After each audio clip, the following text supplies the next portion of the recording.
Hello, everybody, and welcome back to the DreamHack Masters Spring 2020. Good morning for you all who have just woken up at noon, sort of like myself. Now, I know I'm not alone. I know you gamers out there are on the same schedule and on the same path that I am. And, of course, that makes sense. We're all on a collision course for destiny right here at the DreamHack Masters Spring 2020. There's a plethora of BO3s to go through. And today, well, we're going to get our taste at new teams, new blood in the water. Let's go ahead and take a deep dive into the Masters Spring 2020.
There you have it, some unsuspecting scenes around here yesterday. Of course, a lot of things really kicked this one off in a way that nobody would have expected. Device and company unable to best G2, who beat them in a 2-0 fashion, and rather convincingly of sorts. Of course, that's not the only surprise that we had around here, as Amanek and crew did run around, having their way with Astralis. You also have to consider some of the North American component as well, and some of the stuff that we saw over there would include Liquid also taking a fat L. That's a big old loss, and they did it to Furia. Now, of course, welcome back to the DreamHack Master Spring 2020, and live alongside of me are going to be Vendetta and Christine Potter-Chi. But of course, before we do that, I want to bring in an Old English special friend here, an assistant of sorts, please. Thank you, sir.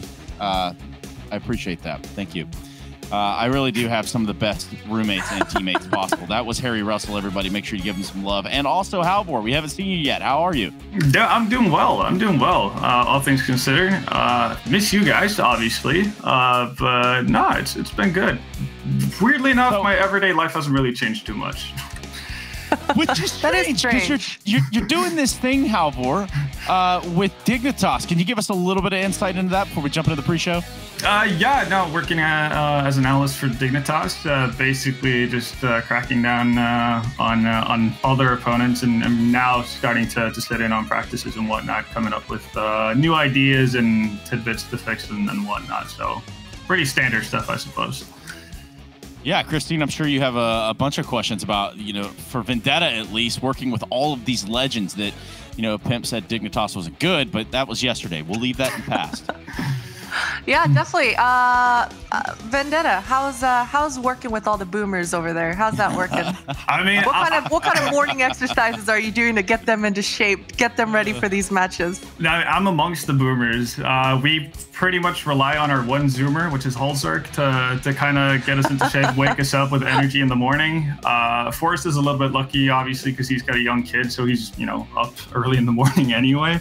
But yeah, no, I can't say that I'm like the spruce and energized guy, but no, it's been a pleasure so far. They've been super welcoming and actually like really willing to listen to feedback, which is one of the things that I sort of expected wouldn't be a case. But yeah, no, it shows that they actually just still want it. Which is a beautiful, addition to the storyline that is Dignitas. Now, of course, Dignitas not on our plate as of yet, but we will begin to take a look at the plate that is almost finished. It's just about put in the dishwasher. I'm talking about Group A and how it all shaped up for G2 there in the end. Let's begin that discussion a little bit. Christine, I know you've been here with us. Let's talk about it. Yeah, it's kind of like how you mentioned there, Trace. We were all kind of expecting Astralis to walk away with that win, but G2, they kind of stomped the Astralis guys, finishing them off 2-0 fashion, and on that dust too, it was just a one-sided affair. But this match, I mean, it was still exciting. There were high-quality frags in that match, a lot of aces across the board, just quality performance from individuals on that server. And, you know, Halvor, what's your take on the current state of Astralis? Now, obviously, we're going to run these highlights back yesterday from the G2 Astralis game, but what is your take on the whole thing? I mean, how much time do we got?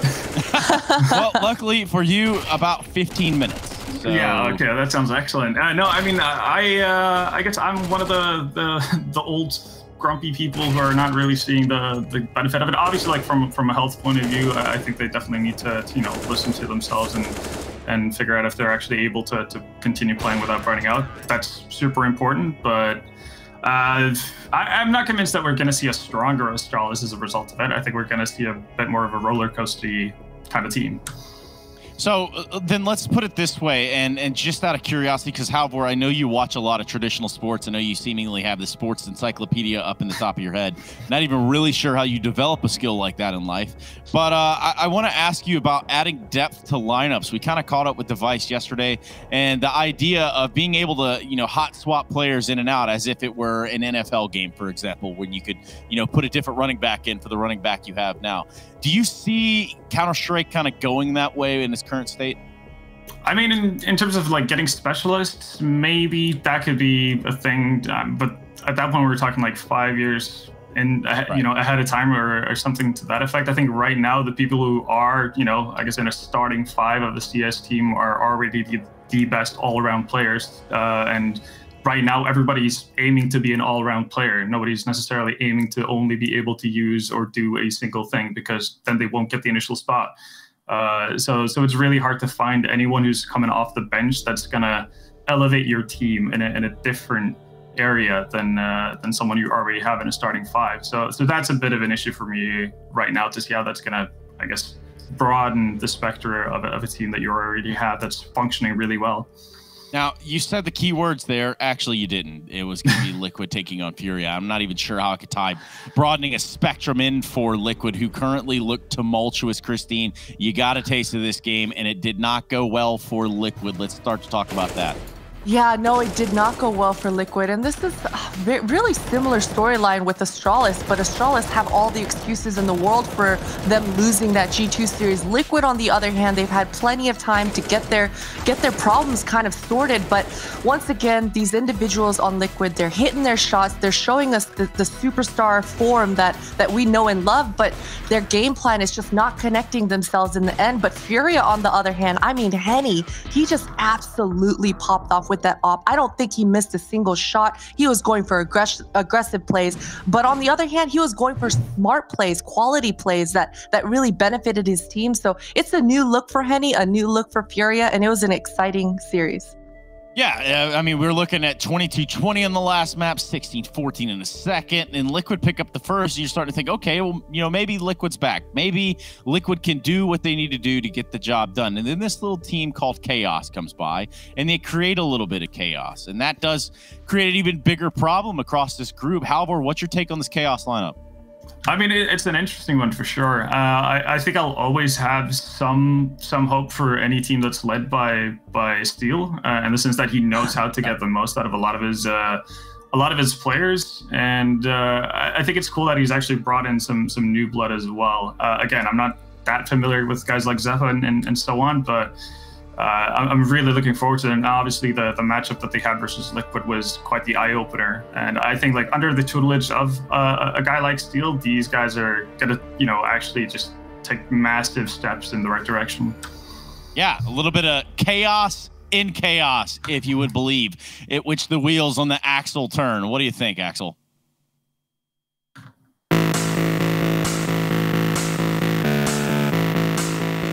The roster changes is getting a bit old, especially as, like, I feel like I've played with more people in the last 6 months than I've done in my, like, entire 12-year career. Shots for Stu, but here comes Zephyr off the plant. Oh, what?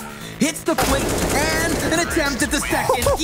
It's just getting a bit much at this point where some stability would be nice. Bentley's going to try and challenge this. Headshots galore going to be found by him. He rips them apart. Obviously, like, some of the changes that we had to go through were not, like, our fault. It was like players wanted to leave, or players couldn't get visas, or players left for other opportunities or games. Well, he just goes and dives. I guess it was worth not spending as much money, but Fugly. Oh my god, Fugly. Hello. all things considered, it's getting like tiring, and it's like, let's actually just stick with some people and try to get some months out of it. I mean, I'm pretty sure like with Ben and Cam, I got in like 6 months with Cam, and close to that with Ben, probably like 4 months with him. So it's not like we're instantly just shuffling out every player's new every 2 weeks. It's just like we had one player and then they left and we got a new player to replace them, and then they got replaced and then they got replaced and their replacements kept getting replaced. So, yeah. Well, I don't know about you two, but that sounds like your average shift at, say, working anywhere from a 9 to 5 is basically, who can cover me, who can cover for my shift. It's kind of like the same premise, maybe. I don't know about the same premise, but I mean, I love listening to Steele in his interviews. He's just always so kind of straight up and blunt about it. And yeah, it's really unfortunate that he's been going through these roster issues. We talked about it. Halvor talked about it. Steele is known for working with scraps. He's known for elevating his players and finding the best qualities in his players and trying to make some sort of winning formula happen. He hasn't been quite successful yet with this Chaos project, but it's exactly what you said, Trace. It's chaos within chaos. He's known for upsetting teams, finding upsets in these BO3s. And that's exactly kind of what he's doing right now. Well, with the taste of chaos that we got, we also have to bring in the new taste as our taste buds do adjust for what is the next group of play here. We got an entire new-looking group, new-looking teams even that we're going to be covering now. We got Group B, Mouse Sports, Mad Lions, big complexity. But, of course, now things really start to heat up. We've got a winner of Group A. It's G2. So where do we start to lay our hats for Group B? I personally think this is a pretty tough one, because even though maybe on paper you'd look at this and say to yourself that Mouse Sports are the heavy favorites, they didn't exactly deliver up to the level that you'd expect in leading up to this. So they have a bit of a, I guess, shifting form. Mad Lions has been lurking in the shadows. They obviously have delivered at a very high level going up to this, and Big have been more or less quiet outside of a couple of cups here and there. So I'm pretty excited to see like what kind of progress teams have made. I don't think Mouse Sports are as clear cut of a favorite in this group as one might expect. Yeah, which brings me to my next point, the matches that we actually have initially here within this group, which is something that you should all be aware of, not you two specifically, but everybody watching should be aware of. Of course, if you tuned in, odds are you are aware. Mouse Sports and Complexity are going to go toe-to-toe first, and then it's going to be Mad Lions and Big. And Big, a team that I don't think I've seen in quite some time. What have they been up to? They've been up to quite a bit, actually. I know a lot of viewers in the chat will remember Big with the Smuya, but right now this is a Big with the Searson. Searson is the AWP he used to be from Sprout, and I mean, he is a loud player in that server. He's got a lot of flair, and I think he's a great addition to this team. There was a little bit of questions because we thought that the Big lineup would be going back to a full German lineup, but they've actually stuck around with Xantares, and he's been playing up to par, up to form. He was a superstar in the making. A lot of people had high expectations for him when he left Turkey to join this German organization. And, finally Xantares is starting to find his voice within that team. Yeah, and for Xantares, that's one person that you want to see have a voice. This is a very excellent player, but overall, what's your take on the matches that we have on hand here, Halvor? A big picture look, if you will. I mean, I think already the opening match is going to be super exciting. Complexity, again, while they haven't necessarily gotten that many W's under their belt when they've gone up against the better teams in the world, they've constantly been pushing them to the edge. So they're more or less always grabbing at least one map in a best-of-3 series and whatnot. I think they can be the dark horse of this group, or be the one to actually come out on top. Yeah, and I think that's something that we're just going to have to keep our eye on, because obviously these games have to be played. These things have to be developed into. And that's how brackets work. That's how group play works. You know what? That's how tournaments work. Hot tip. That's a big secret. Don't tell anybody. But in the meantime, I want to go ahead and tell everybody about the people that make this possible, to include, but not limited to, the sponsors there of the DreamHack Masters Spring 2020. We're talking about Corsair. We're talking about Intel. We're talking about Monster. I'm talking about DTS, AT&T, and Betway. That one with the commercial with the chickens. So if you can recall that, then that's the same people, and you love them.